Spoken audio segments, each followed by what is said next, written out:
So in the last lecture, we have completed the bending moment coefficient as per Indian Standard Code. Right, we have completed our bending moment coefficient as per Indian Standard Codes. Today we are going to calculate the bending moments. Right, today we are going to calculate the actual bending moments from those bending moment coefficients. So if you remember, in the last lecture we have created a beam like this, slab like this, and there is a UDL over it, and we had a dead load of about 5.81 kilonewton per meter and a live load of 6 kilonewton per meter. Of course, these are factored dead load and live loads. The distance were 2.86. All the distance are 2.86 meter each, and we have done the naming of the support points and the span points. So this is A point, B, C, D, E, the center F, G, H and I. So these are the points we have marked, and we have prepared a table and we have calculated the bending moment coefficients using that table given in IS 456-2000, that is the page number 36 and table number 12. So now let us find out the bending moments in each and every point. We are starting from bending moment at point F, right? Bending moment point at point F, at point F, right? So this point we are starting with the first bending moment at point F. So how to calculate bending moment at point F? So there are two bending moments, we have coefficients we have got, moment dead load and moment live load, right? So two coefficients we got. If you are not aware about these values, please refer my previous lecture video in which we have calculated the bending moment coefficient for dead load and bending moment coefficients for live load also. Okay, so for bending moment coefficient for dead load, if you see the table was plus 1 by 12, and for live load for point F it was plus 1 by 10, and as it is a UDL, so it is W multiplied by W into L square. So multiply by W into L square. So this becomes my bending moment formula. Here also W into L square. We have multiplied the bending moment coefficients here, right, that we found out from the IS 456-2000 table number 12. So now let us put the values. What is W value? So W is my dead load. What is dead load intensity? It is 5.81. So 1 by 12 multiply by 5.81 multiply by length, right? What length I need to take, whether I need to take 3 meter or whether I need to take 2.86. So I need to take this effective length. So 2.86 square, W into L square. So if you calculate this answer, you will get answer as 3.96 kilonewton into meter. That is bending moment due to dead load, 3.96 kilonewton into meter. This is my bending moment due to dead load. Same way I need to put the values here. Same values, only value will be for changes live load. So 1 by 10 multiply by, what is the intensity of live load we got? It is 6. 6 multiplied by length will remain same, 2.86 whole square. Quickly calculate the value and we are getting the value as 4.91 kilonewton into meter. That is my bending moment due to live load, right? And now I need to do the summation of both these moments. So I get a total effect of both the moments. So total bending moment is summation of both this 3.96 plus 4.91, so which comes out to be 8.87 kilonewton into meter. That is total bending moment acting at point F, right? This is bending moment acting at point F. So I hope it is clear. Simple. You need to multiply this coefficient by W into L square, right? Similarly, we can find out the bending moment at point B. So let us find out bending moment at point B. Right? Bending moment at point B. Again, two bending moments will be there. Moment due to dead load, moment due to live load. Right? So what are the coefficients for point B? It is a support moment, so it will be negative. So at point B, dead load coefficient is minus 1 by 10 W into L square, and for live load coefficient at support point B, it is minus 1 by 9. So minus 1 by 9 W into L square. Now let's put the value inside this formula. So it becomes minus 1 by 10 multiplied by W is for dead load, it is 5.81, multiplied by length is 2.86 square, and for live load minus 1 by 9 multiplied by W is 6 for live load, multiplied by 2.86 whole square.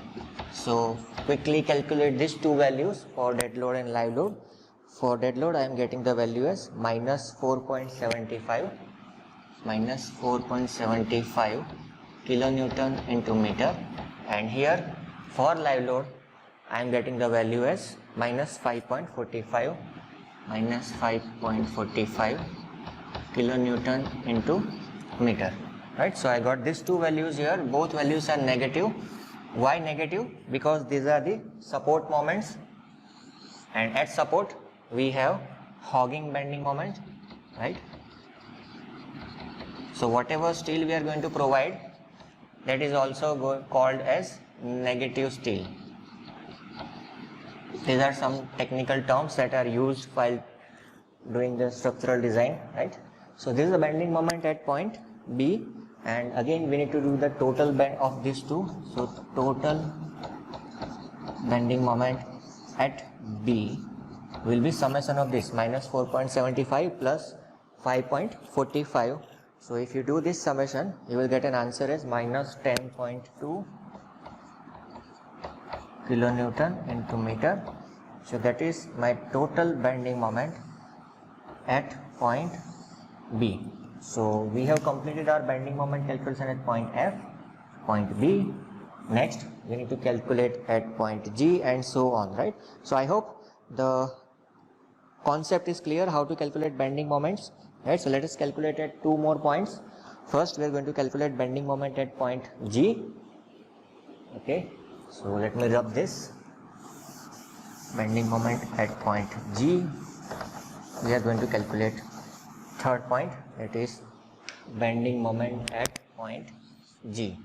Okay, so bending moment at point G, right? So again two values, moment due to dead load, moment due to live load, right? So at point G it is again a span point, so coefficient is plus 1 by 16, and here it is plus 1 by 12 multiplied by W into L square. Same here, W into L square. So let us put up the values. Plus 1 by 16 multiplied by 5.81 multiplied by 2.86 whole square, and similarly here also 1 by 12 multiplied by 6 multiplied by 2.86 whole square. Quickly calculate two values, use your calculator, and I am getting my moment due to dead load as 2.97 kilonewton into meter, and same thing for live load is 4.08.